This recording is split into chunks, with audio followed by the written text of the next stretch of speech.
New ways of seeing the Goethe era and Romanticism in the Goethe era, the German Romanticism, the crystal is interpreted in yet a different way that nevertheless equally relevant to the contemporary viewer. These are vitalist in interpretation with the unmistakable note in the views of presenting which postponed the crystal and their most highly developed inorganic structure or the threshold of the organic natural environment. Big Bang across Gothic architecture also sees organic elements in the columnar aesthetic of Gothic cathedrals. The Renaissance romantic views as follows. The crystal they imagine of perfection as early as Plato has played a special role also in the perception of landscape, but the 17th century Niels Stenson and before him even Leonardo da Vinci had linked the formation of the crystal with the creation of the earth, then interpreted extreme landscapes such as mountain scenery under the sign of the crystal of glass. The Romantics, however, were the first to view the crystal not as a symbol of death or the non-living,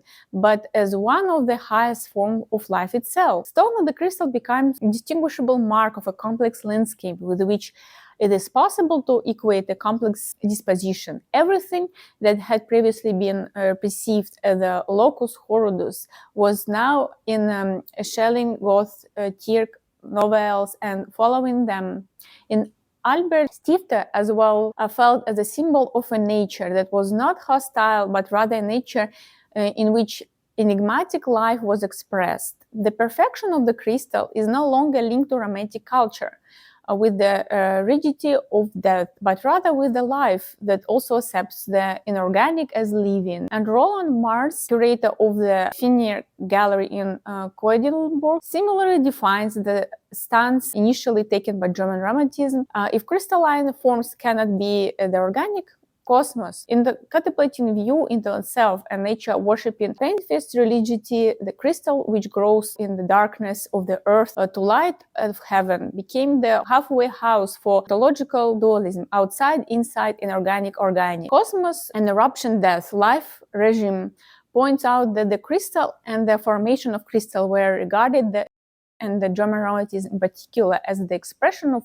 living nature, whereby the highest level of development, the inorganic, turns into life force. Regent France, seeing the ideas of organic and inorganic, also elaborating the German, what was regarded to the movement's history of decline, was interpreted by the German Romanticists as the aspect of the universal movement. Strategies for landing Congel forms once again the certainty of the being centered in a living God nature was the organic crystal symbol of the monism of the cosmos.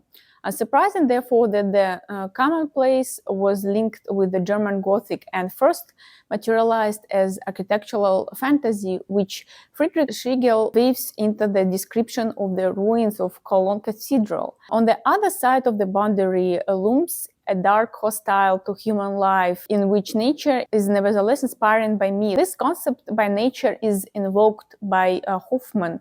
For instance, in the fairy tale The Golden Pot, Mansteiner's art, which opens up glimpses through the polished from face into the interior of the crystal and crystalline worlds. Here the natural interior of the crystal appears, as well as inclusions made into the reverse, which represent in multiple reflection staging. Indeed, the dramatization of a scenario as prescribed by the artist.